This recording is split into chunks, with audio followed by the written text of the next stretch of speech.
So now let's look at what Penny Bikes looks like at this level before they've taken this course. They are a mess when it comes to distractions. They have a sign up where there's a pop-up for email, and yet you are not receiving any email after you've signed up for your email.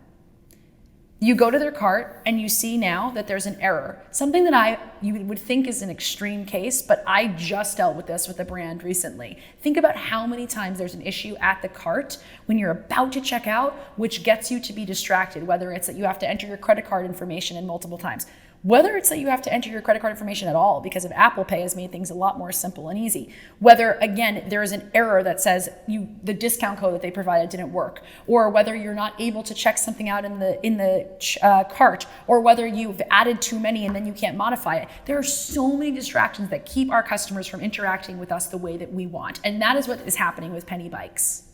Let's look at some other issues and distractions that Penny Bikes is creating for their customer. They're serving a specific ad that's targeted towards a very specific product. And when the person is clicking on that ad, they're going to a generic landing page that has nothing to do with the product or the ad that they've clicked on. That's a distraction. They're asking for a lot of information on the data sign up. When they're asking for your information to sign up for an account, they're asking you for very personal information with no context. That's a distraction. There's all of these different limitations throughout the customer journey that Penny Bikes is creating that are friction for their customer. So let's go back to those initial goals that you created in the beginning of the roadmap. Let's use this customer journey to help you accomplish one of those goals. By identifying the goal that you're going to be guiding your customer through, you can then make sure that the distractions are not there, which are taking your customer away from that goal. An example would be if you want more email addresses, and that's a main way that you're going to be connecting with your customer, but you had absolutely all of the things that were going on in the experience were taking the customer away from giving you their email address. That's one example of distractions that are taking away from your goal. By creating the goal at the end of this customer journey and mapping out the customer journey to be able to fit that goal, you'll be able to understand the problems that are getting in the way of success. So what we've done in the roadmap and for Penny Bikes is we've actually created a sample customer journey for you. These are generic steps in most customer journeys that will help guide you towards the decisions that you need to make in being able to convert your customer to higher levels of engagement. Feel free to use the customer journey that we've provided in our roadmap. I'm going to be teaching you about how to build a customer journey, but if you want more insights and information on how to build a customer journey from one of our experts within our community, please look at the supplemental video below. So let's look at the first step of the customer journey. This is where you're going to be connecting with your customer in a specific way and creating a sense of discovery. At this point, you know who your customer is. In this, with Penny Bikes, it's Tanner. You know where and how you're communicating with that customer. You're focusing on Instagram in this case, and you're serving them an ad that makes sense, is clear and concise, that they understand. A distraction here would be that you're creating something that is irrelevant to where you're sending them to. So if you're creating an ad that talks about a product and then you send them to a landing page that is totally irrelevant to that product or is just basic information, you're creating a distraction, you're creating friction between those two steps.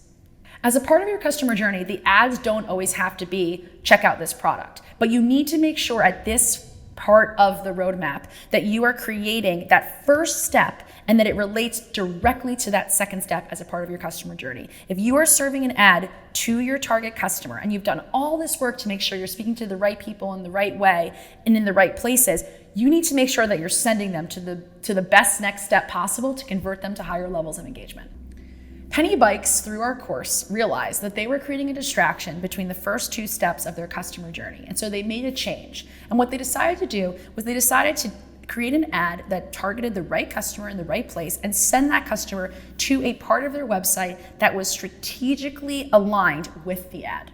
This can be for any suite of things, whether it's a direct product ad or learn more or about us, but the ad has to correlate directly to where you're sending that customer or you're creating a distraction for them. That's an example of frustrated engagement.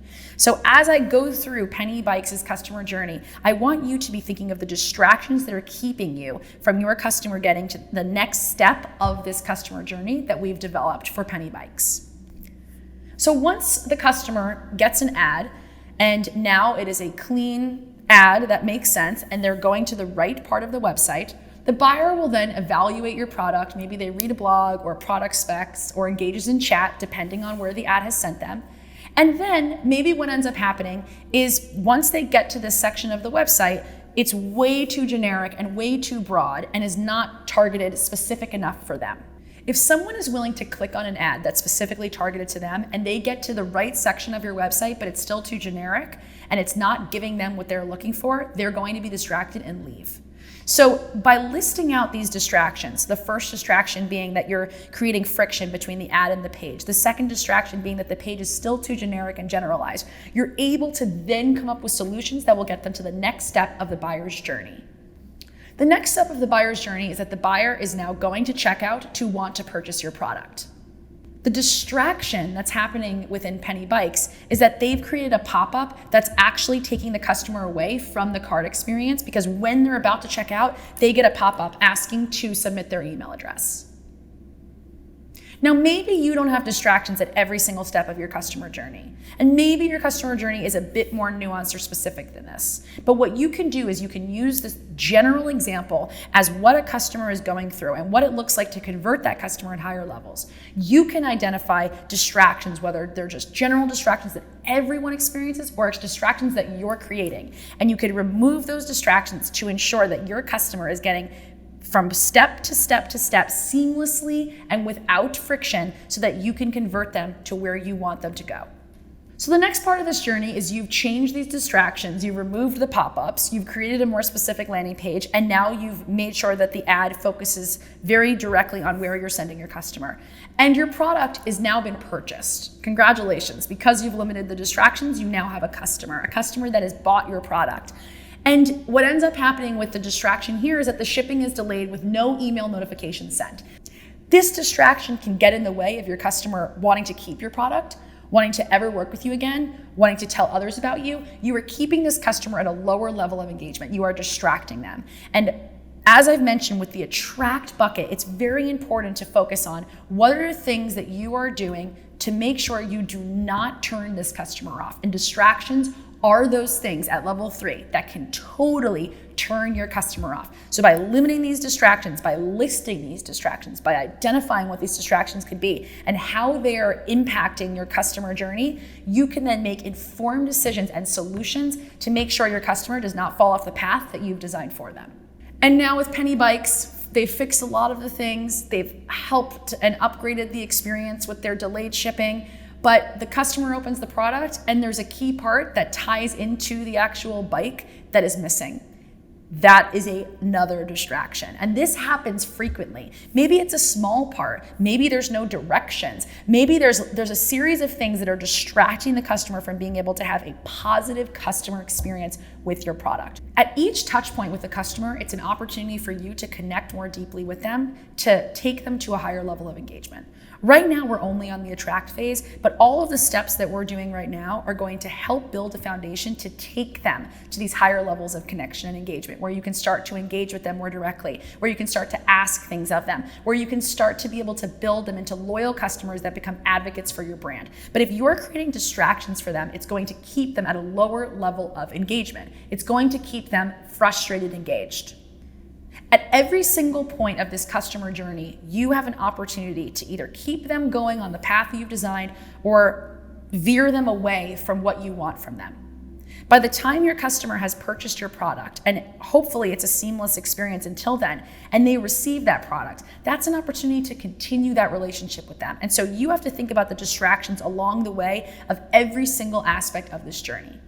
In the beginning of this course, I talked about how the bottom 3 levels are to teach you how to problem solve, how to identify the problems that can come up that can get in the way of success in the future. And that is what's imperative with 1, 2, and 3. Oftentimes, we don't remember that we're even breathing until we breathe in polluted air. That's what distractions do for your customer. You want this to feel invisible. You want this customer journey to be so cohesive and so seamless that the customer doesn't even realize that they're on this path that you've designed for them. And that's the importance of limiting the distractions for your customer to be able to get to connect with them at higher levels of engagement.